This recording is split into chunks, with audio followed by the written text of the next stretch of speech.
13টি সশস্ত্র মাদক চক্রের দৌরাত্মে 3 ফুটের অন্ধকার গলিগুলো পরিণত হয়েছে মাদকদ্রব্যের হাটে।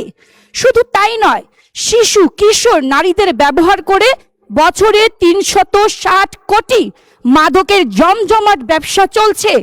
মাননীয় স্পিকারের মাধ্যমে মাননীয় স্বরাষ্ট্রমন্ত্রী যদি থাকতেন, তার কাছে আমার একটি জানতে চাওয়া ছিল, এর মাধ্যমে এই যে জেনেভা ক্যাম্পের প্রতি আমাদের সংশ্লিষ্ট প্রশাসনের কি নজরদারি তাহলে আছে?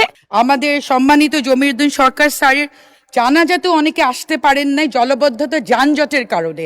এগুলোর সাথে যদি কনসার্ন মিনিস্ট্রি যারা আইন শৃঙ্খলা বাহিনীর টহল গাড়িগুলো চলে যাওয়ার সাথে সাথেই জেনেভা ক্যাম্পে শুরু হয়ে যায় ইয়াবা, ফেন্সিডিল, গাঁজা বিক্রির হাকডাক দিবালোকে প্রকাশ্যে। শুধু তাই নয় মাননীয় স্পিকার, 17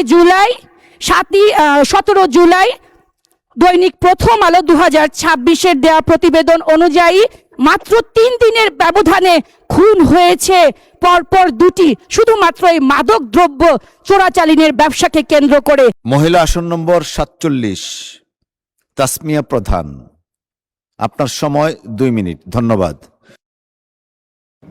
বিসমিল্লাহির রহমানির রহিম। ধন্যবাদ মাননীয় স্পিকার।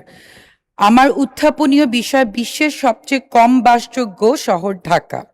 প্রতি বছরের মতো এবারও বৈশ্বিক বাসযোগ্যতা সূচক প্রকাশ করেছে ইকোনমিস্ট ইন্টেলিজেন্স ইউনিট EIU। বিশ্বের 173টি শহরের উপর পরিচালিত এ জরিপে টানা দ্বিতীয় বছরের মতো বিশ্বের সবচেয়ে কম বাসযোগ্য শহরগুলোর একটি হিসেবে স্থান পেয়েছে রাজধানী ঢাকা। গত বছরের মতো এবারও তালিকায় ঢাকার অবস্থান 173তম। EIU গ্লোবাল লাইভেবিলিটি ইন্ডেক্স 2026-এ দেখা গেছে ঢাকার মোট স্কোর 42। ঢাকার নিচে রয়েছে শুধু ত্রিপলি ও দামেস্কো। তালিকায় ত্রিপলির অবস্থান 172তম এবং দামেস্কো রয়েছে সর্বশেষ 173তম স্থানে।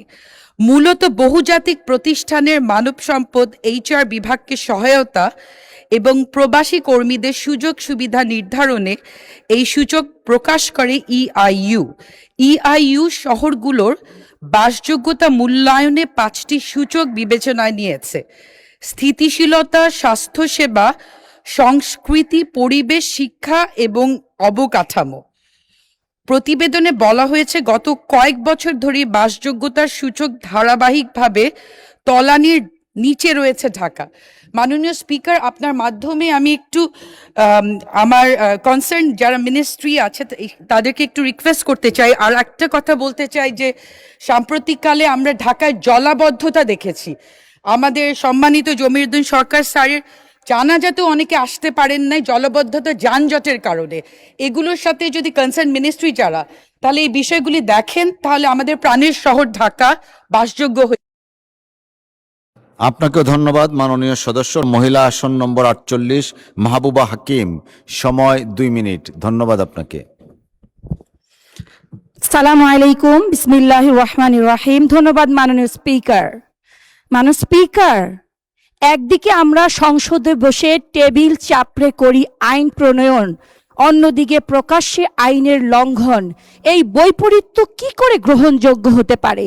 মাননীয় স্পিকার, আমি আজ সন্ত্রাস, আইন শৃঙ্খলার অবনতি এবং সশস্ত্র মাদক সাম্রাজ্য প্রসঙ্গে কিছু কথা বলার জন্য দাঁড়িয়েছি। মাননীয় স্পিকার, 7 জুলাই 2026 দৈনিক সমকালের প্রতিবেদনে ঢাকার মোহাম্মদপুরের জেনেভা ক্যাম্পের যে ভয়াবহ চিত্র উঠে এসেছে তা যে কোনো সভ্য দেশের জন্যই উদ্বিগ্ন হওয়ার মতো বিষয়। মাননীয় স্পিকার, কার্যত জেনেভায় আজ কোনো আইনের শাসন নেই বললেই চলে। 13টি সশস্ত্র মাদক চক্রের দৌরাত্মে 3 ফুটের অন্ধকার গলিগুলো পরিণত হয়েছে মাদকদ্রব্যের হাটে। শুধু তাই নয়, শিশু কিশোর নারীদের ব্যবহার করে বছরে 360 কোটি মাদকের জমজমাট ব্যবসা চলছে। মাননীয় স্পিকারের মাধ্যমে মাননীয় স্বরাষ্ট্রমন্ত্রী যদি থাকতেন, তার কাছে আমার একটি জানতে চাওয়া ছিল, এর মাধ্যমে এই যে জেনেভা ক্যাম্পের প্রতি আমাদের সংশ্লিষ্ট প্রশাসনের কি নজরদারি তাহলে আছে?